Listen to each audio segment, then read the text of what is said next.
네, 하나님의 은혜와 사랑이 풍성하신 하루가 또 한 주가 되시길 바랍니다. 눈이 온다고 하는데 아침에 운전하시는 분들은 조심하셨으면 좋겠네요. 사도신경 하심으로 2월 9일 새벽 예배를 시작하도록 하겠습니다. 전능하사 천지를 만드신 하나님 아버지를 내가 믿사오며 그 외아들 우리 주 예수 그리스도를 믿사오니 이는 성령으로 잉태하사 동정녀 마리에게 나시고 본디오 빌라도에게 고난을 받으사 십자가에 못 박혀 죽으시고 장사한 지 사흘 만에 죽은 자 가운데서 다시 살아나시며 하늘에 오르사 전능하신 하나님 우편에 앉아 계시다가 저희로서 산자와 죽은 자를 심판하러 오시리라. 성령을 믿사오며 거룩한 공회와 성도가 서로 교통하는 것과 죄를 사하여 주시는 것과 몸이 다시 사는 것과 영원히 사는 것을 믿사옵나이다. 아멘. 찬송가 521장 함께 하시겠습니다. 찬송가 521장입니다. 통합으로는 253장입니다. 찬송가 521장 구원으로 인도하는 함께 찬양하도록 하겠습니다. 찬송가 521장입니다.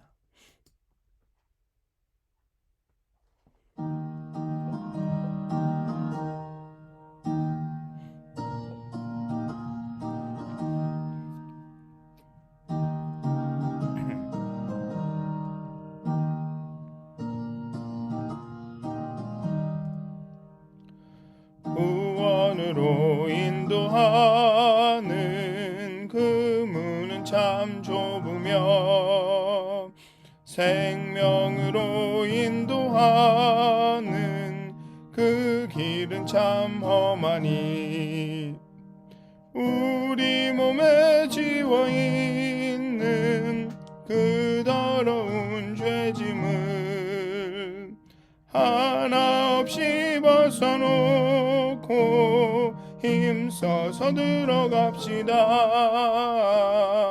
구원으로 인도하는 그 좁은 문 들어가 영생으로 인도하는 그 생명길 갑시다.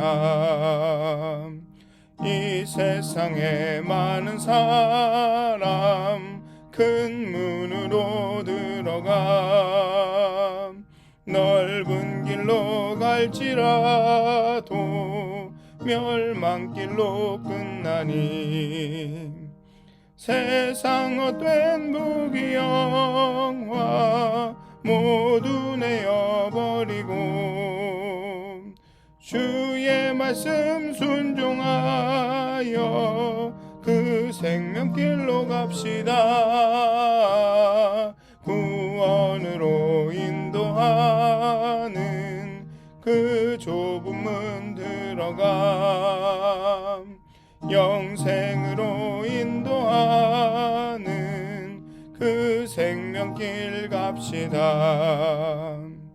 구원의 문 열렸으니 주의 공로 힘입어 주저 말고 들어가서 생명길로 갑시다.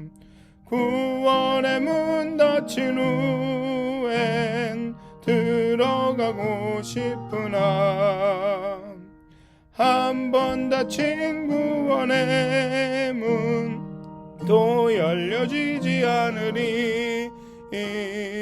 구원으로 인도하는 그 좁은 문 들어가 영생으로 인도하는 그 생명길 갑시다.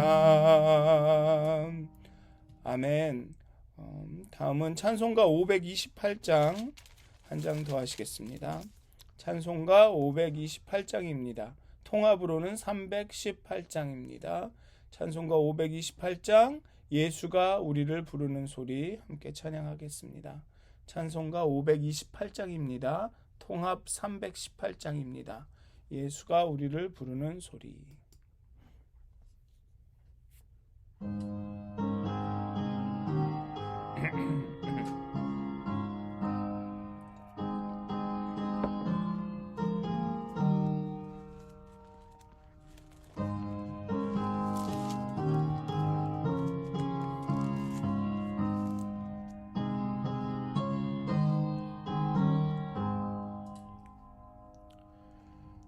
예수가 우리를 부르는 소리 음성 부드러워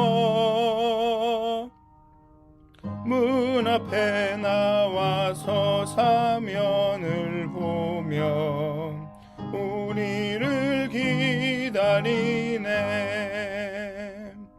오라 오라 방황치 말고 오라 죄 있는 자들아 이리로 오라 주 앞에 오라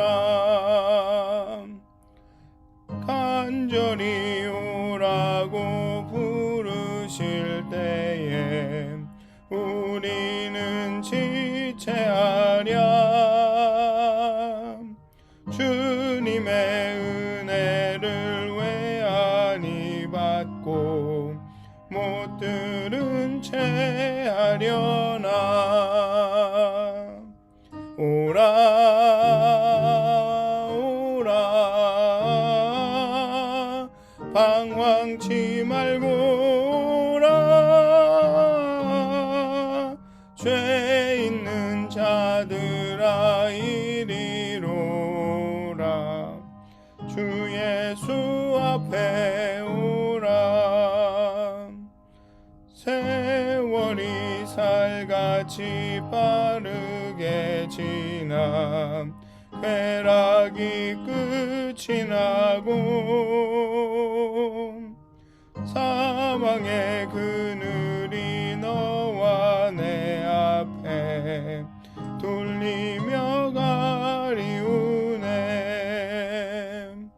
오라 오라 방황치 말고 오라 죄 있는 자들아 이리로 오라 주 예수 앞에 오라. 우리를 위하여 예비해 두신 영원한 집이 있어 죄 많은 세상을 떠나게 될 때 영접해 주시겠네. 오라 오라 방황치 말고 오라 죄 있는 자들아 이리로 오라 주 예수 앞에 오라. 아멘. 다 같이 기도하시겠습니다. 하나님, 이 아침에 우리를 오라 하시는, 우리를 초청하시는, 우리를 부르시는 하나님의 그 음성에, 예수님의 그 음성에 응답하여서 하나님 앞에 나와 정말 두 손을 모으고 기도합니다. 정말 우리의 마음을 드리며 찬양합니다. 정말 하나님의 말씀에 음성에 귀 기울이며 말씀을 읽고 묵상합니다. 하나님, 이 시간 우리와 함께 하여 주시옵소서. 우리 삶에 들어오셔서 우리와 함께 먹고 마시고 우리와 함께 살아가시옵소서. 하나님, 이제 내가 사는 것이 아니라 내 안에 계신 그 살아계신 하나님을 믿는 믿음으로 살아간다 고백하였던 우리 믿음의 선배들처럼 정말로 내가 사는 것이 아닌 내 안에 그리스도께서 나를 통해서 하시는, 나를 통해 일하시는, 나를 통해 사랑하시는 그런 삶이 되도록 하나님, 하나님의 영으로 우리와 함께해 주시고 우리의 영의 눈과 귀를 열어주시고 우리의 죄와 근심과 걱정과 두려움으로 굳어진 우리의 마음을 부드럽게 하셔서 정말로 하나님이 우리 삶 가운데 온전히 일하시는, 또 하나님이 일하시는 것을 우리가 함께 보며 함께 일하는 그런 귀한 만남과 교제의 삶이, 하나님과의 그 모험이 함께하는 그 삶이 될 수 있도록 하나님, 이 시간도 하나님의 거룩한 영으로 우리를 충만케 해 주시옵소서. 감사합니다. 예수님의 이름으로 기도하였습니다. 아멘. 오늘 함께 나누실 말씀은 누가복음 19장 41절에서 48절까지의 말씀입니다. 누가복음 19장 41절에서 48절까지의 말씀입니다. 제가 봉독해 드리도록 하겠습니다.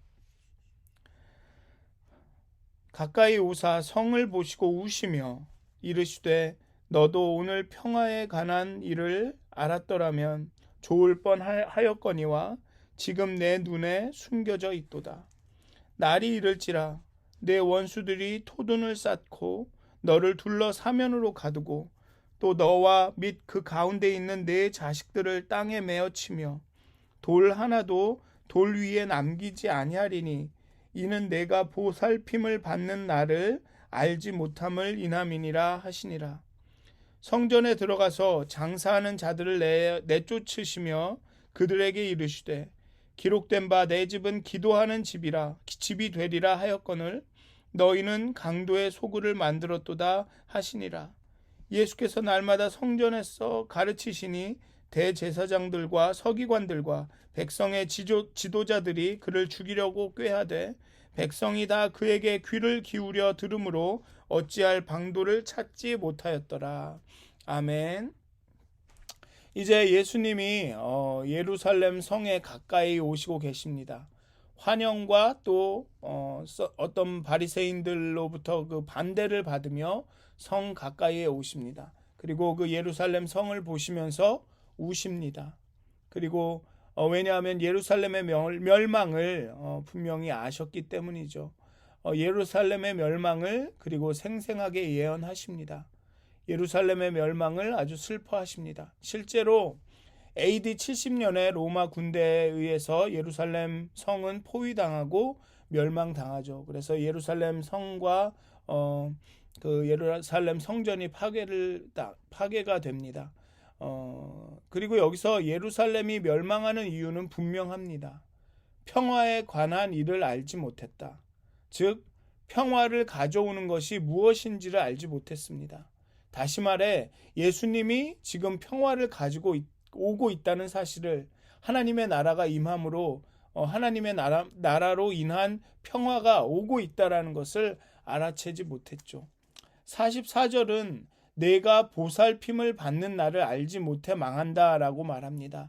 여기서 원문을 보면 이 보살핌을 받는 날이라는 것이 무엇이냐면 하나님께서 내게 오는 때, 하나님이 내게 오는 순간을 알아채지 못했다라고 해석이 됩니다. 즉 하나님이 오시는 그 순간을 알아채지 못했기 때문에 예루살렘은 멸망하게 되는 것이죠. 즉 예수님이 오심을, 메시아의 옴을 알아채지 못했기 때문에 멸망하게 되는 것입니다. 그래서 우리도 항상 깨어 있어야 합니다. 우리의 영의 눈이, 우리의 영의 귀가 열려 있어야 합니다. 그리고 정말 우리가 영적으로 민감하기를 하나님께 늘 간구해야 합니다. 왜냐하면 진짜 평화를, 진짜 소망을, 진짜 기쁨을 가져오는 것이 무엇인지 모를 때가 있기 때문입니다.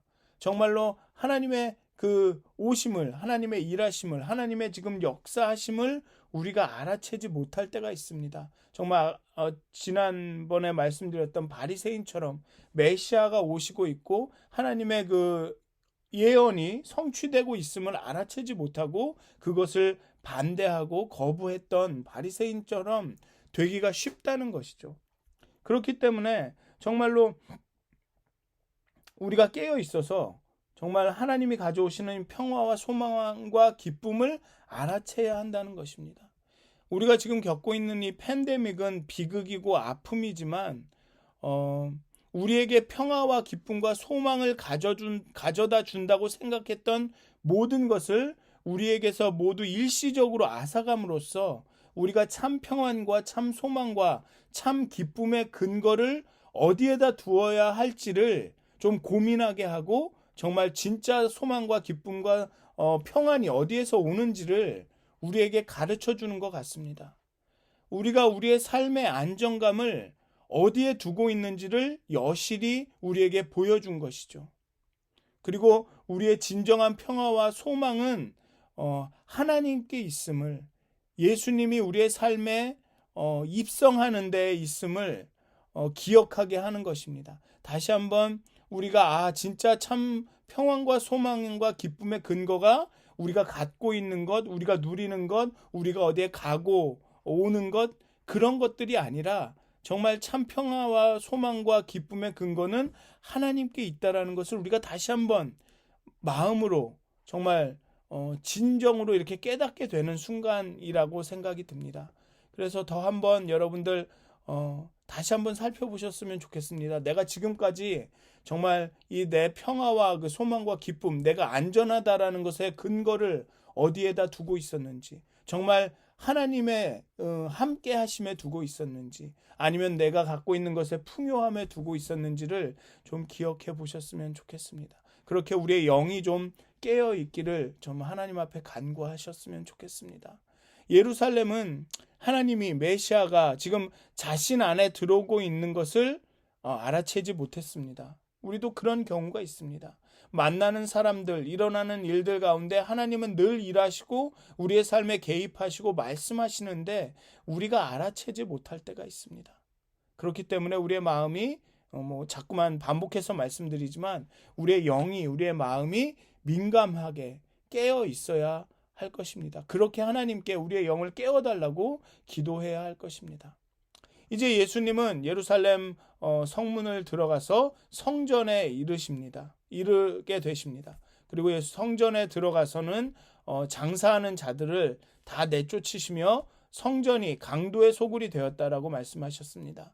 이게 하나님의 기도의 집이 되는데 이제는 강도의 소굴이 되었다고 말씀하십니다.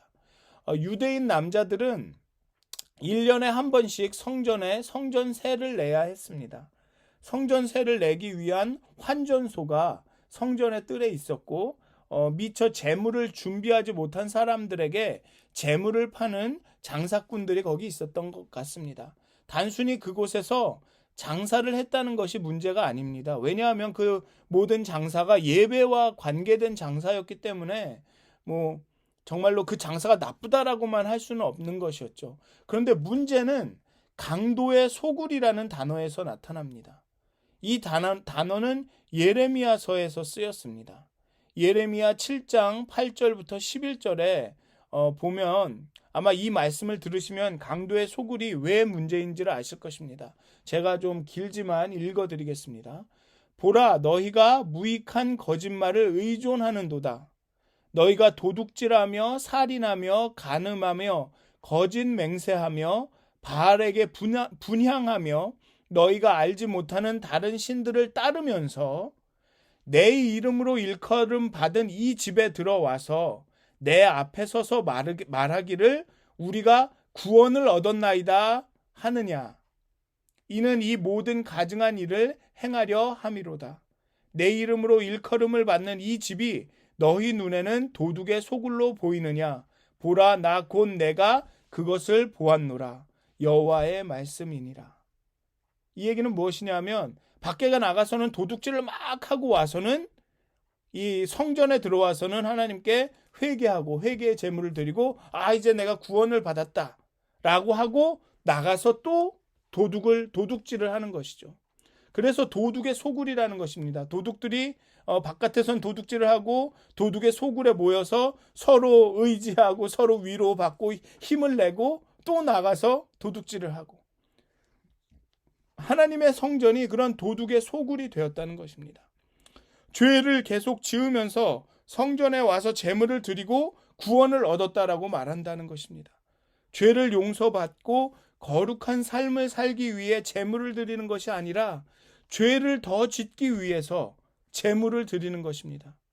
죄를 짓고 와서 씻고 다시 힘을 얻고 나가서 또 죄를 짓는다라는 것입니다. 도둑질을 하고 성전에 와서 구원을 얻고 재충전을 하고는 나가서 다시 도둑질을 한다는 것입니다. 그렇게 도둑의 강도의 소굴이 됐다라는 것입니다. 그리고 대제사장들은 이런 장사꾼들의 자릿세를 받으며 죄 짓는 사람들에게 안위를 제공하는 장소로 성전을 이용한 것입니다. 우리가 예배할 때 하나님 앞에 우리의 모든 것을 고백하고 용서의 음성을 들을 때 우리는 영적으로 재충전이 됩니다. 그러나 그 재충전은 변화된 삶, 거룩한 삶을 위한 것이지 이전의 삶을 지속하기 위한 것이 아닙니다. 다시 한번 말씀드리면 하나님은 우리의 있는 모습 그대로를 우리가 예배드리러 나갈 때 하나님 앞에 나갈 때 우리의 있는 모습 그대로를 받아들이시고 우리를 용서하시지만 그의 깊은 마음속에서는 우리가 변화된 삶을 그 거룩한 삶을 사시길 원하십니다.